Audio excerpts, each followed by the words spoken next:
Welcome to the Dynasty Dugout Show, a podcast covering all things minor league baseball. Get a front row seat to the action with everything you need to know about the future stars of Major League Baseball. And now, here's your host, Chris Clegg.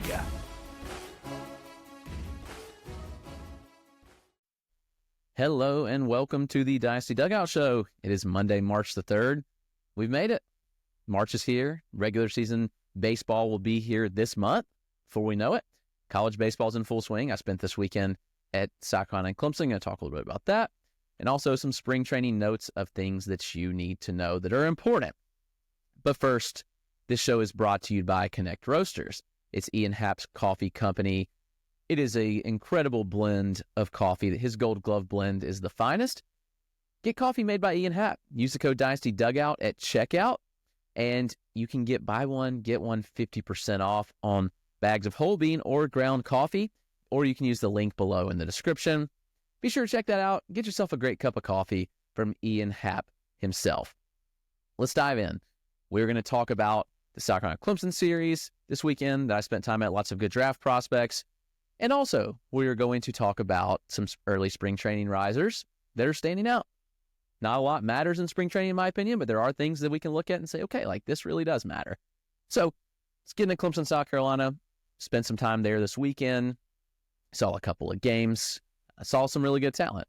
We'll start with Clemson. Cannarella, their center fielder. He is a projected top 10, maybe top 15 pick in this upcoming summer's draft.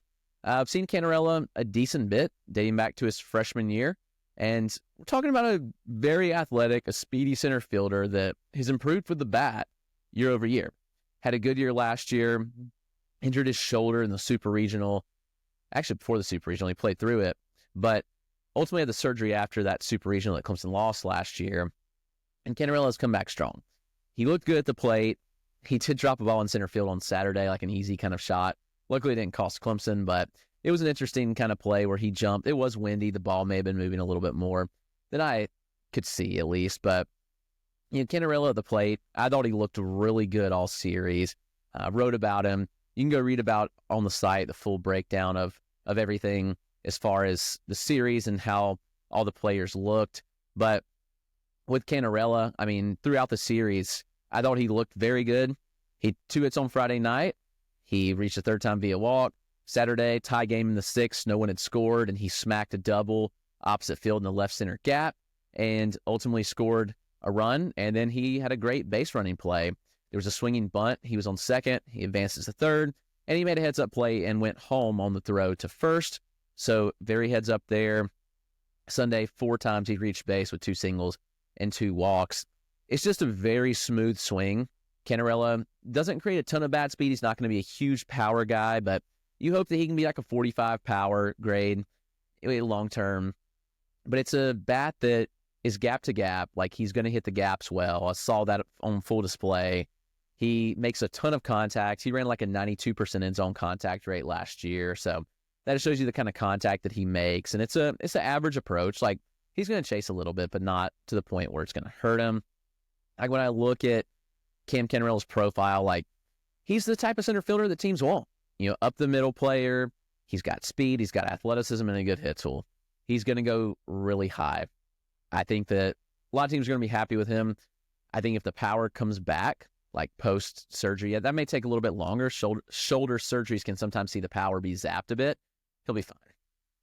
On the South Carolina side, Ethan Petry is the big fish for this summer's draft. Petry's a monster. He's 6'4", 235. He's got big-time power. He had a good series as well. He smacked a 112-mile-an-hour home run over the Green Monster at Fluor Field. It's the Red Sox high A affiliate, so they have the replica Green Monster. He hit it right over it. It was a bomb, 112. Talking about last year, somebody that topped at 114 with metal and had a 109 ninth percentile EV.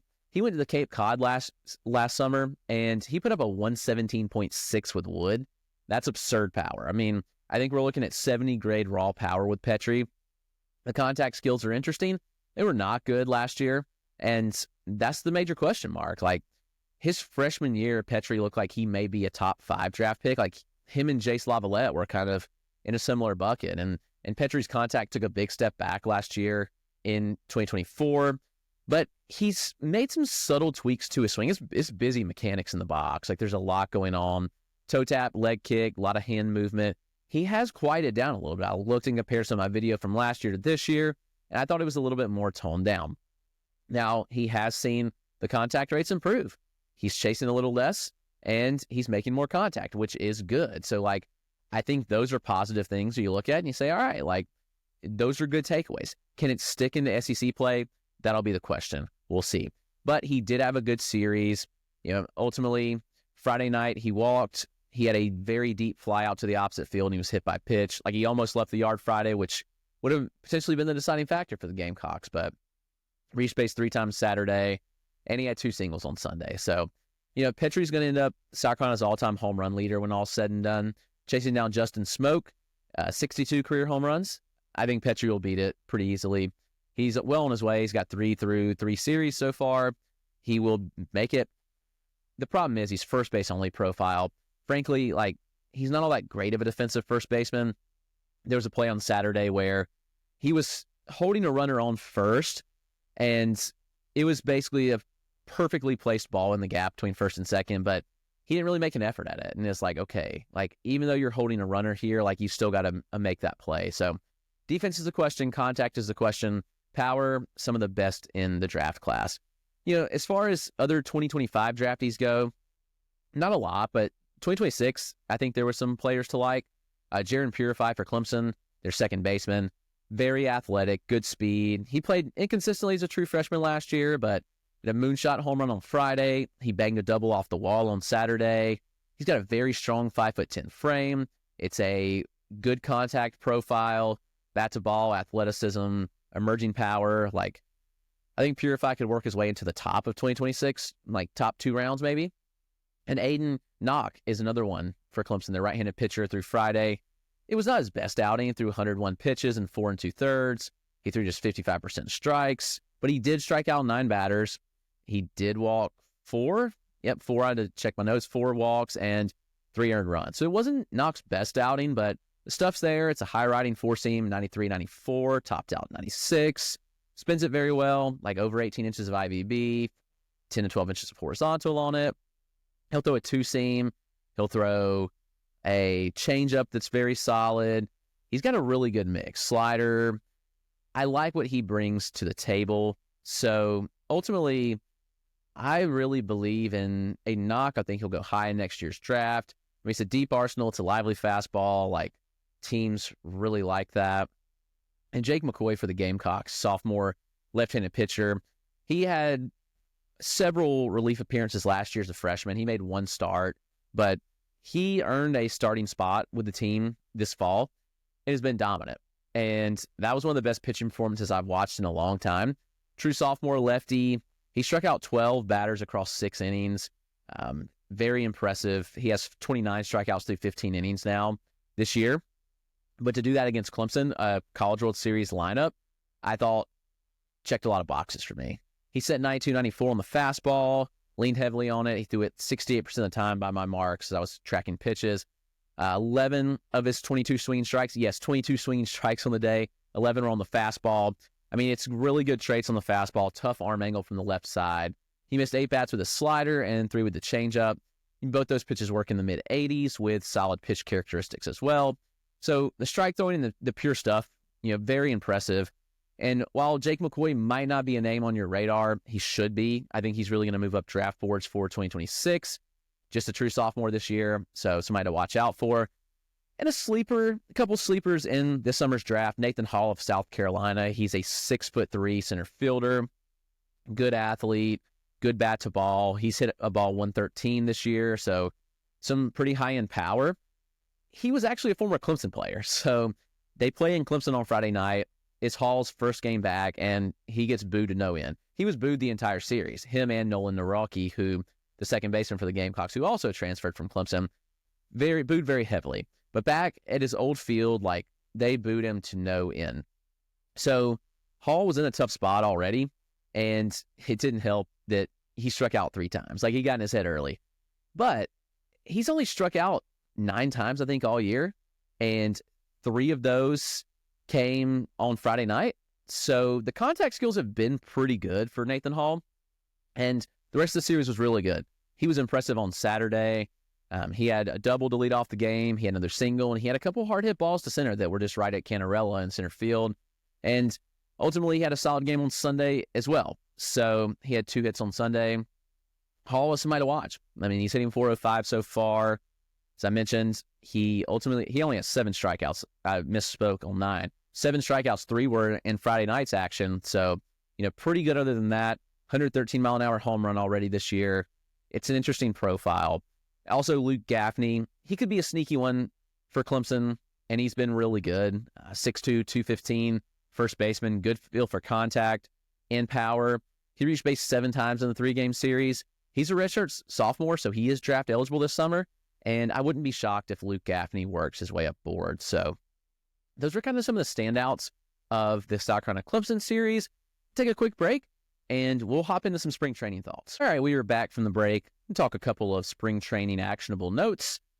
Written a lot about spring training every day, so you can go to the Dynasty Dugout and check those out. Those are free reads every day, so if you want to check those out, go right ahead. Would love for you to do so.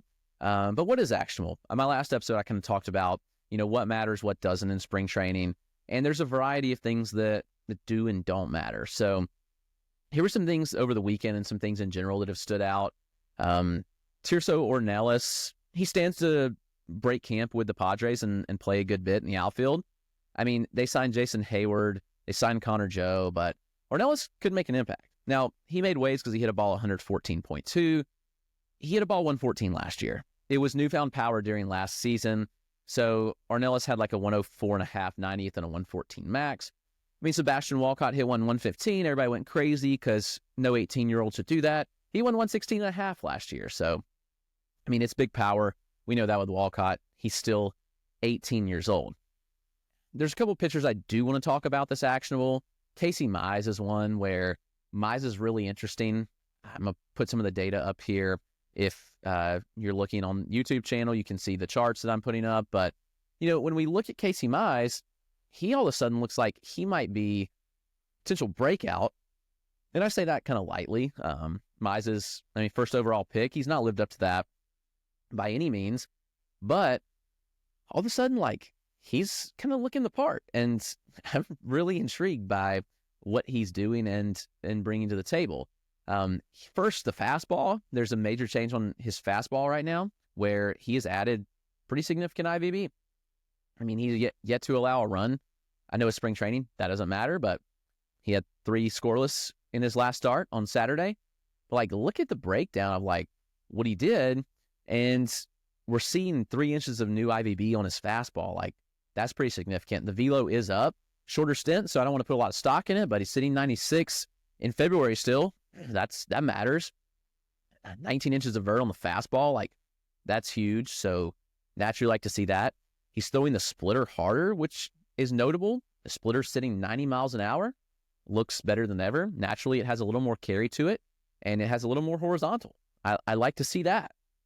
He's throwing a couple slider variations, actually, as well, where it's kind of there is a sweeper, there is a more gyro slider-esque pitch, and it's pretty fascinating.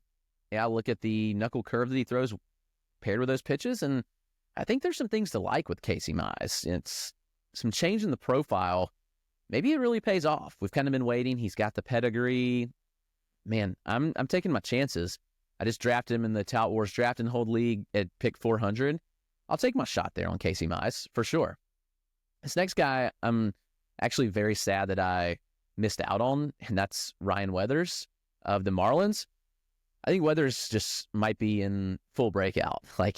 Ryan Weathers looks nasty, and he's done some things where it's whoa, all right, this guy might be legit. One, he's a lefty, and he was already kind of touted in the offseason there had been some potential changes, and he come out on Saturday, if I'm not mistaken, and was dominant. May have thrown on Sunday, but regardless, he set 98 on his fastball in 2 innings. Not going to put a lot of stock in that. 2 innings of work. He set 96 last year, so let's just say he sits 97. It's already a win when you're a lefty sitting 97. and you have the absurd traits that he showed on that fastball. It came with 18, 19 inches of IVB and about 10 inches of horizontal movement. That's pretty absurd. From a lower release height, 5'9", I mean, that's a good fastball right there. That would fall in a pretty good bucket of pitchers, especially lefties with that kind of fastball. You know, I don't want to put a lot of stock in that, but at the same time, we also saw major improvements in his changeup. It showed 13 to 15 inches of arm side movement, and it had good depth to it as well. He showed a sweeper that was really nasty, had very good movement on it, up to 18 inches of sweep and averaged like 15. That's pretty insane. So it showed improved sweeping action from last year, and even threw a gyro slider. So having now like 4 velocity bands and 4 kind of distinct shapes, it's pretty impressive. I don't want to like go all in on Weathers right now, but I'm kind of inclined to take a shot. Like, I'm very upset I missed him in the Tout Wars League. I should have drafted him earlier, but you know, here we are, and I'll get Weathers where I can. And I think that he could be a massive breakout arm this year, especially lefty with that kind of stuff. Like, I'm very much in on Ryan Weathers and Cristopher Sanchez. I talked a little about him before, but you know, Sanchez ultimately, he's shown some really good things as well. His first 2 starts where, you know, he came out and was really good. He had 9 whiffs and 5 strikeouts and 2 2/3 this weekend. He set 97, 98 on his fastball in both starts. Like, he averaged 94.5 last year. And yes, it's a smaller sample of innings, but sitting 97, 98 up from 94.5, even if you live at 96, again, Cristopher Sanchez is a lefty with really good command. I think that's absolutely going to play. So the stuff, you know, I think it's majorly improved. He threw a new cutter, set 87, had some good traits to it. He did miss 1 bat on 2 swings on that pitch, and he's shown a new look slider too this spring with more horizontal movement. So Cristopher Sanchez of the Phillies, you know, he could take a big step forward, and it might just come on more strikeouts, missing more bats. And that's how we see Cristopher Sanchez really take that step forward. Bo Bichette looks like he wants to bounce back. He's hitting the ball really hard this spring. He's making more contact. He hit a ball 109 for a home run this weekend. He did not hit a ball, or he hit just 1 last year that reached 109. They went over the fence. So encouraging that he's already done that early this spring. Max Scherzer looks kind of like it's been himself in shorter stints. We got to hope he stays healthy. He looks really good. Robbie Ray added a changeup that was downright disgusting. He pitched on Sunday, struck out 6 over 3 scoreless. His fastball was up to 96. He set more 94 last year. I mean, he hit 96 several times in the start, and that new changeup was good. Generated some whiffs. He has a slider and curve that both play well, that have high whiff rates. I think his four seam's solid. That changeup just gives him a different plane to change hitters' eyes and be really, really good. And I want to round it out with Davis Martin of the White Sox. He tossed 2 perfect innings with 3 strikeouts, had 4 whiffs, 4 called strikes. He had a kick changeup down the stretch last year, got good results, and he's debuted a new sinker. He debuted it last week in his start, and he only threw it once on Sunday, but it averaged 15 inches of horizontal movement, has a lot more depth in his four seam, and gives him another out pitch to go to. I think the sinker and changeup play well together, and even though it lack velocity separation, I think it can work. You know, the cutter and slider, also big difference makers for Martin. He's consistently added to his arsenal. He looks really, really good. Also, Junior Caminero has been raking. No shock. Like, he's a baller. I think he's going to have a really big year this year with the Rays. So Caminero, you know, again, I said in the last episode, I'll say it again, like, I just don't think that spring training surface stats matter at all. Go back and look at the historical spring training stat leaders. Tell me what you see.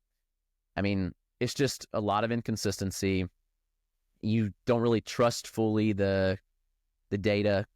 I don't say the data, but the box scores. Like, everybody's working on something different, so it's hard to judge. But when I see changes, like some of these pitchers, I'm really buying in. So that's been Monday's edition of the Dynasty Dugout Show. Thank you for hanging out with me, and hope you all have a great day.